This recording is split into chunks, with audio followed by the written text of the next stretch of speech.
This week on Africa Weekly, we head to Zimbabwe, where a unique all-female anti-poaching unit is revolutionising the way the world looks at conservation. And then we head to Somali capital Mogadishu, where innovative restaurant owners are attempting to breathe life into the war-torn country and bolster its small but growing tourism sector. But first, let's take a look at the stories from across Africa that made the headlines this week.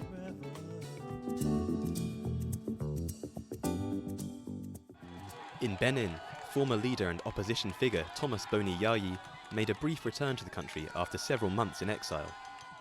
The trip was supposed to allow him to meet with current President Patrice Talon face to face, but Yayi left the country abruptly without the meeting going ahead.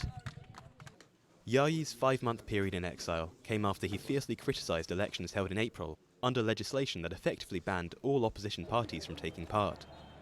The mass protests which followed profoundly shook this country, normally seen as relatively stable.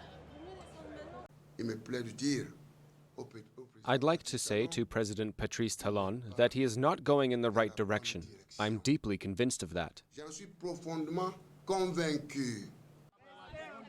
Though relative peace has since been restored, political instability remains. At least 7 civilians were killed and 30 wounded in an airstrike on the Libyan capital Tripoli on Monday. Many foreign workers were among the victims of the strike, which hit a biscuit factory in the southern part of the city. Libya has been mired in chaos since 2011, when a NATO-backed uprising led to the fall of dictator Muammar Gaddafi. The conflict currently raging in the country involves many rival factions, but chief among them are the Libyan National Army led by General Khalifa Haftar, which controls large parts of the country, and the UN-backed Government of National Unity, or GNA, which maintains a tenuous grip on power in Tripoli.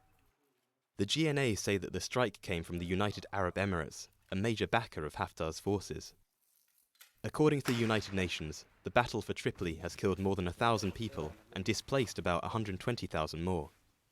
After initial advances by Haftar's troops, the situation on the ground is currently at a standstill.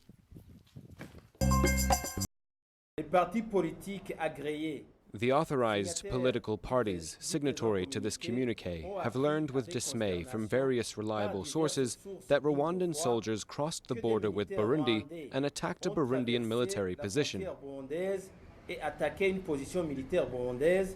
Members of the ruling parties in Burundi openly accused the Rwandan military of being behind an attack on Burundi's armed forces earlier in the week. At least 8 soldiers died in the attack on a Burundian base 10 kilometers from the border with Rwanda.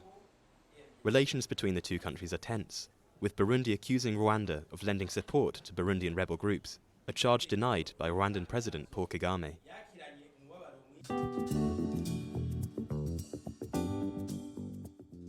At the G20 Compact with Africa summit in Berlin, German Chancellor Angela Merkel called on German and European companies to increase levels of private investment in Africa. Various African heads of state attended the event. I am delighted that African heads of state and government visit us frequently. I know that you have important work back at home. So again, thank you for making time for us.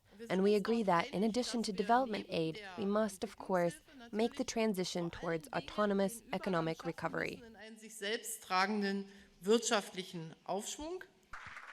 This is the 3rd edition of the Compact with Africa G20 event.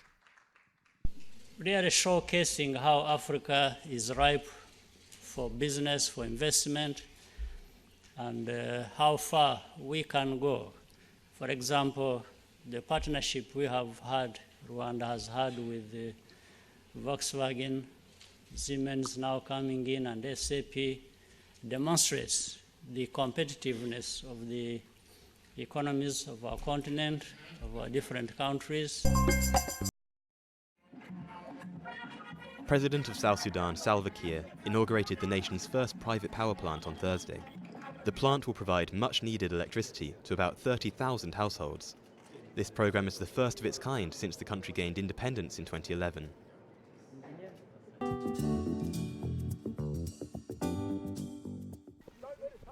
This is Hell Week, a brutal physical and mental challenge designed to leave only the best game rangers standing. Among the strictly female group is Chiavetso Motero, Married at a young age, she moved with her husband and small child to South Africa, where she was physically abused by her mother-in-law. Chiavetso eventually returned to rural Zimbabwe with very few prospects. My husband is in South Africa now. She don't even sending money for the child. I'm going to take care. They took my documents, my national ID and my certificates, my birth certificate. But now I'm here to empower myself to take care of my child. The 22-year-old is one of 160 women picked from an initial 500 to take part in the ranger selections. Ultimately, only around 80 will make it into the ranks of the wildlife rangers, known as the Akashinga or the Brave One. Started in 2017, the program aims to turn disadvantaged, abused and orphaned young women from local communities into wildlife advocates. Despite breaking her finger, Chiavetso kept going. I'm happy. That's why I'm not crying. I'm trying to be Akashinga care. In the end, Chiavetso made the cut to become an Akashinga Ranger. The initiative in northern Zimbabwe is run by the International Anti-Poaching Foundation, created in 2009 by Australian sniper Damien Mander. It's a dangerous job. After spending time in the Special Forces and working in private security in Iraq, he found renewed purpose in conservation. What we've found with this program is the women's ability to naturally de-escalate tension and work with the communities that they come from. We're not having a war with the local community, and the government hasn't had to make a choice between conservation or communities. And in so many ways, women have become the bridge that conservation had to build into these communities. In the 16 years before the program was launched, 8,000 elephants were killed in this area. Since the rangers' arrival 2 years ago, elephant poaching has dropped by 80%. In this time, the women made 115 arrests without a single shot fired.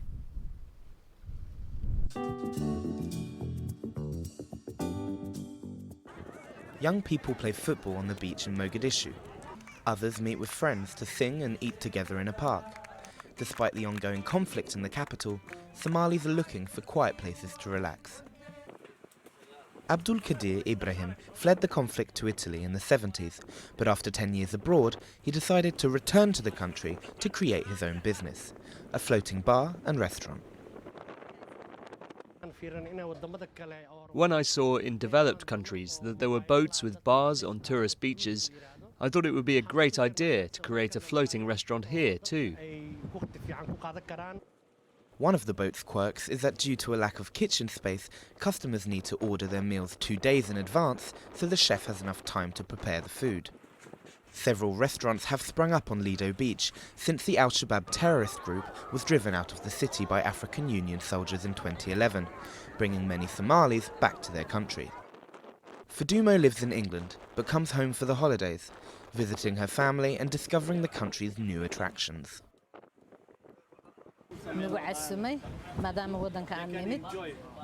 It's a great place, and we see the country is growing. And as you can see, we're having a good time on the boat and on our beautiful beaches. The beach, just one of the few public spaces in the city, has risen in popularity. But this has also made it a target for the Al-Shabaab militants who continue to hit the capital regularly. In 2016, an attack on a waterfront restaurant left 19 dead. Mogadishu is a resilient city where buildings destroyed by suicide cars are quickly rebuilt, and the youth is afraid of nothing and lives in peace.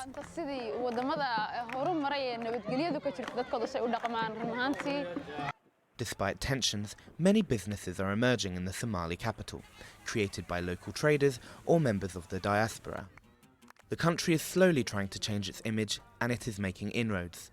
In recent years, many foreign airlines have started to offer flights to Somalia.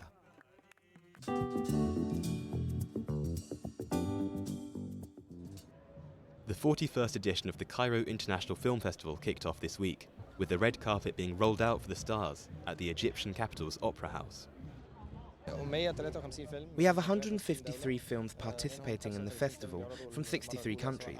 Among them, 35 films will be screened for the first time worldwide, and most of our participants' films are being shown for the first time in the Middle East. That's all from Africa Weekly this week. Until next time.